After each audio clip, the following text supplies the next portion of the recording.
ಇನ್ನು ಬಿಹಾರ ಚುನಾವಣಾ ಫಲಿತಾಂಶ ಬಂದಾಯಿತು. ಇನ್ನೇನು ನಿತೀಶ್ ಕುಮಾರ್ ಅವರು ಮತ್ತೊಮ್ಮೆ ಮುಖ್ಯಮಂತ್ರಿಯಾಗಿ ಅಧಿಕಾರದ ಗದ್ದುಗೆ ಇರೋದು ಪಕ್ಕಾ ಅನ್ನುವಂಥ ವಿಶ್ಲೇಷಣೆ ಕೂಡ ನಾವು ಗಮನಿಸ್ತಾ ಇದ್ದೀವಿ. ಮತ್ತೊಂದು ಕಡೆ ಈ ಹೀನಾಯ ಸೋಲಿನ ಬೆನ್ನಲ್ಲೇ ಒಂದ್ ಕಡೆ ಮಹಾಗಠಬಂಧನ್ಗೆ ಸಂಬಂಧಪಟ್ಟ ಹಾಗೆ ದೊಡ್ಡ ಆಘಾತ ಆಗಿದ್ರೆ, ಇನ್ನೊಂದು ಕಡೆ ಲಾಲೂ ಪ್ರಸಾದ್ ಯಾದವ್ ಅವರ ಕುಟುಂಬದಲ್ಲಿ ದೊಡ್ಡ ಮಹಾಭಾರತವೇ ನಡೆದು ಹೋಗ್ತಾ ಇದೆ. ಇಲ್ಲಿ ತನಕ ನಾವೇನು ಕಳೆದ 2 ವರ್ಷಗಳಿಂದ ನೋಡ್ತಾ ಇದ್ವಿ, ತೇಜಸ್ವಿ ಯಾದವ್ ತೇಜ್ ಪ್ರತಾಪ್ ಯಾದವ್ ನಡುವೆ ನಡೀತಾ ಇದ್ದಂತ ಜಗಳ. ಈಗ ಆ ಜಗಳಕ್ಕೆ ಲಾಲೂ ಅವರ ಪುತ್ರಿಯೂ ಕೂಡ ಎಂಟ್ರಿ ಆಗಿದ್ದಾರೆ. ಯಾವ ಮಟ್ಟಿಗೆ ಅಂತಾರೆ, ನನ್ನ ತಂದೆಗೆ ನಾನು ಕಿಡ್ನಿ ಕೊಟ್ಟಿದ್ದೆ, ಕೊಡ್ಲೇಬಾರ್ದಿತ್ತು ಅನ್ನೋಷ್ಟರ ಮಟ್ಟಿಗೆ ಮಾತನಾಡಿರುವಂತ ಅವರ ಪುತ್ರಿ ಫ್ಯಾಮಿಲಿಯಿಂದ ಜೊತೆಗೆ ಅವರ ಫ್ಯಾಮಿಲಿಯ ಪೊಲಿಟಿಕ್ಸ್ ನಿಂದ ಹೊರ ಹೋಗ್ತಿರೋದಾಗಿ ಹೇಳಿದ್ದಾರೆ. ಬನ್ನಿ ಏನಾಗ್ತಾ ಇದೆ ಲಾಲೂ ಕುಟುಂಬದಲ್ಲಿ ರಿಪೋರ್ಟ್ ಅಲ್ಲಿ ನೋಡ್ಕೋಬಹುದು.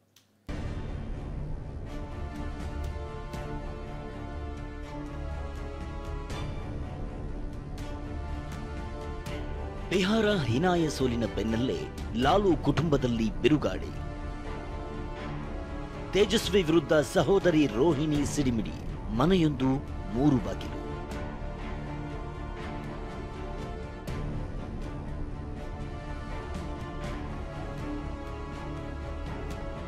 ಮನೆಯೊಂದು 3 ಬಾಗಿಲು. ಈ ಮಾತು ಸದ್ಯಕ್ಕೆ ಚುನಾವಣೆಯಲ್ಲಿ ಹೀನಾಯವಾಗಿ ಸೋತಿರೋ ಲಾಲೂ ಪ್ರಸಾದ್ ಯಾದವ್ ಕುಟುಂಬಕ್ಕೆ ಅನ್ವಯಿಸುತ್ತೆ. ಬಿಹಾರ ಚುನಾವಣೆಯಲ್ಲಿ ಸೋಲಿಗೆ ಕಾರಣಗಳೇನು ಅಂತ ಅವಲೋಕನ ಮಾಡಬೇಕಾದ ಸಮಯದಲ್ಲಿ ಲಾಲೂ ಪ್ರಸಾದ್ ಯಾದವ್ ಮಕ್ಕಳ ನಡುವೆಯೇ ಕಿತ್ತಾಟ ಬೀದಿಗೆ ಬಂದಿದೆ. ಇಷ್ಟು ದಿನ ಲಾಲೂ ಇಬ್ಬರು ಮಕ್ಕಳಾದ ತೇಜಸ್ವಿ ಯಾದವ್ ಹಾಗೂ ತೇಜ್ ಪ್ರತಾಪ್ ಯಾದವ್ ನಡುವೆ ಕಿತ್ತಾಟ ನಡೀತಾ ಇತ್ತು. ಮೊನ್ನೆ ಚುನಾವಣೆ ಫಲಿತಾಂಶ ಹೊರಬಿದ್ದ ಬೆನ್ನಲ್ಲೇ ಲಾಲೂ ಪುತ್ರಿ ರೋಹಿಣಿ ಆಚಾರ್ಯ ಕುಟುಂಬದ ವಿರುದ್ಧವೇ ಅತಿದೊಡ್ಡ ಬಾಂಬ್ ಸಿಡಿಸಿದ್ದಾರೆ.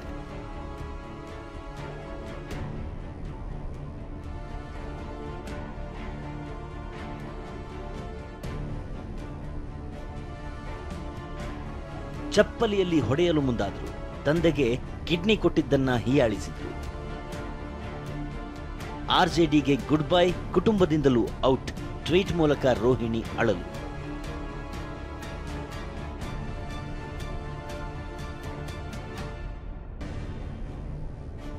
ಲಾಲೂ ಪ್ರಸಾದ್ ಯಾದವ್ ಪುತ್ರಿ ರೋಹಿಣಿ ಆಚಾರ್ಯ ಕುಟುಂಬದಿಂದಲೇ ಹೊರಬಿದ್ದಿದ್ದಾರೆ. ಚುನಾವಣೆಯ ಸೋಲಿನ ಸೂತಕದಲ್ಲಿರೋ ಲಾಲೂ ಮನೆಯಲ್ಲಿ ದಾಯಾದಿಗಳ ಕಲಹವೇ ಸದ್ದು ಮಾಡುತ್ತಿದೆ. ಈಗಾಗಲೇ ತೇಜ್ ಪ್ರತಾಪ್ ಯಾದವ್ ತೇಜಸ್ವಿ ಯಾದವ್ ನಡುವೆ ಅಷ್ಟಕ್ಕಷ್ಟೇ. ಇದೀಗ ಲಾಲೂ ಪುತ್ರಿ ರೋಹಿಣಿ ಕೂಡ ಆರ್ಜೆಡಿಗೆ ಗುಡ್ ಬೈ ಹೇಳಿದ್ದಲ್ಲದೆ ನನ್ನನ್ನ ತವರು ಮನೆಯಿಂದಲೇ ಆಚೆ ಹಾಕಿದ್ದಾರೆ ಅಂತ ಟ್ವೀಟ್ ಮೂಲಕ ಅಳಲು ತೋಡ್ಕೊಂಡಿದ್ದಾರೆ. ನಿನ್ನೆ ಒಬ್ಬಳು ಮಗಳು, ಸಹೋದರಿ, ವಿವಾಹಿತ ಮಹಿಳೆ ತಾಯಿಯನ್ನ ಅವಮಾನಿಸಲಾಯಿತು, ಅವಾಚ್ಯವಾಗಿ ನಿಂದಿಸಲಾಯಿತು. ನನಗೆ ಹೊಡೆಯಲು ಚಪ್ಪಲಿಗಳನ್ನ ಎತ್ತಿಕೊಂಡಿದ್ದರು. ನಾನು ನನ್ನ ಸ್ವಾಭಿಮಾನದ ವಿಚಾರದಲ್ಲಿ ರಾಜಿ ಮಾಡಿಕೊಳ್ಳಲಿಲ್ಲ, ಸತ್ಯವನ್ನ ಬಿಟ್ಟುಕೊಡ್ಲಿಲ್ಲ. ಇದರಿಂದಾಗಿಯೇ ನಾನು ಅವಮಾನವನ್ನ ಎದುರಿಸಬೇಕಾಯಿತು.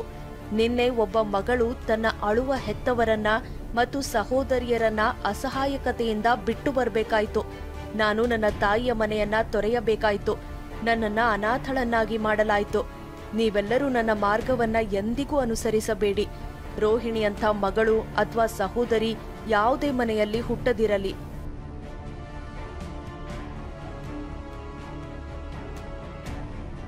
ಇನ್ನೊಂದು ಟ್ವೀಟ್ನಲ್ಲಿ ತಮ್ಮ ತಂದೆ ಲಾಲೂ ಪ್ರಸಾದ್ ಯಾದವ್ಗೆ ಕಿಡ್ನಿ ಕೊಟ್ಟಿರೋ ಬಗ್ಗೆ ಬೇಸರದಿಂದಲೇ ಉಲ್ಲೇಖಿಸಿರೋ ರೋಹಿಣಿ, ತಂದೆಗೆ ಕಿಡ್ನಿ ಕೊಟ್ಟಿದ್ದ ಬಗ್ಗೆ ಅವಹೇಳನ ಮಾಡಿದ್ದಾರೆ ಅಂದರು. ನಿನ್ನೆ ನನ್ನನ್ನ ನಿಂದಿಸಿ ನಾನು ಕೊಳಕು ಅಂತ ಹೇಳಿ ನನ್ನ ತಂದೆಗೆ ಕೊಳಕು ಮೂತ್ರಪಿಂಡವನ್ನ ಕಸಿ ಮಾಡಿಸಿದ್ದೆ. ಕೋಟಿಗಟ್ಟಲೆ ರೂಪಾಯಿಗಳನ್ನ ತೆಗೆದುಕೊಂಡು ಟಿಕೆಟ್ ಖರೀದಿಸಿ ಬಳಿಕ ಕೊಳಕು ಮೂತ್ರಪಿಂಡವನ್ನ ಕಸಿ ಮಾಡಿಸಿದ್ದಾಳೆ. ಮದುವೆಯಾದ ಎಲ್ಲ ಹೆಣ್ಣು ಮಕ್ಕಳಿಗೆ ನಾನು ಹೇಳುತ್ತೇನೆ, ನಿಮ್ಮ ತಾಯಿಯ ಮನೆಯಲ್ಲಿ ಮಗ, ಸಹೋದರನಿರುವಾಗ ನಿಮ್ಮ ದೇವರಂಥ ತಂದೆಯನ್ನ ಅಪ್ಪಿತಪ್ಪಿಯೂ ಕಾಪಾಡಬೇಡಿ.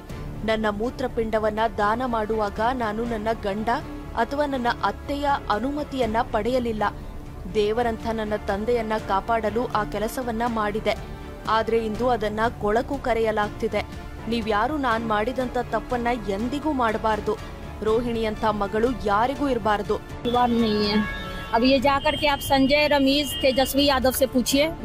ಇನ್ನು ನಿನ್ನೆ ಈ ಬಗ್ಗೆ ಮಾತಾಡಿದ್ದ ರೋಹಿಣಿ ಆಚಾರ್ಯ, ನನಗೆ ಇನ್ಮುಂದೆ ಯಾವುದೇ ಕುಟುಂಬ ಇಲ್ಲ.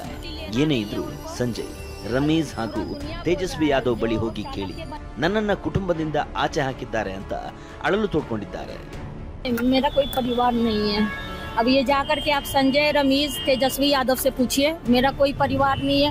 वही लोग निकाला है हमको परिवार से, क्योंकि रिस्पॉन्सिबिलिटी लेना नहीं है उनको। पूरा दुनिया बोल रहा है जो चाणक्य बनेगा तो चाणक्य से आप सवाल पूछिएगा। जब कार्यकर्ता चाणक्य से सवाल कर रहा है, पूरा देश दुनिया सवाल कर रहा है कि पार्टी का ये ऐसा हाल क्यों हुआ। अब जब संजय और रमीज इन लोग का नाम लीजिए तो आपको घर से निकाल दिया जाएगा, आपको बदनाम किया जाएगा, आपको गाली दिलवाया जाएगा, आपके ऊपर चप्पल उठा करके मारा जाएगा। ಮತ್ತೊಮ್ಮೆ ಸಿಎಂ ಪಟ್ಟಕ್ಕೇರುವತ್ತ ನಿತೀಶ್ ಕುಮಾರ್. ಬಿಹಾರ ಚುನಾವಣೆಯಲ್ಲಿ ಪ್ರಚಂಡ ಬಹುಮತಗಳೊಂದಿಗೆ ಎನ್ಡಿಎ ಒಕ್ಕೂಟ ಜಯಭೇರಿ ಬಾರಿಸಿದೆ. ಸದ್ಯ ಬಿಹಾರ ರಾಜಧಾನಿ ಪಾಟ್ನಾ ಪವರ್ ಹೌಸ್ನಂತಾಗಿದ್ದು ಸರ್ಕಾರ ರಚನೆ ಸಂಪುಟದ ಬಗ್ಗೆ ಚರ್ಚೆಯ ಮೇಲೆ ಚರ್ಚೆ ನಡೆಯುತ್ತಿದೆ. ಬಿಹಾರದಲ್ಲಿ ಎನ್ಡಿಎ ಸರ್ಕಾರ ರಚನೆ ಕಸರತ್ತು ನಡೆಯುತ್ತಿದ್ದು ಇನ್ನು 3-4 ದಿನಗಳಲ್ಲಿ ಹೊಸ ಸರ್ಕಾರ ರಚನೆ ಅಂತಿಮವಾಗಲಿದೆ.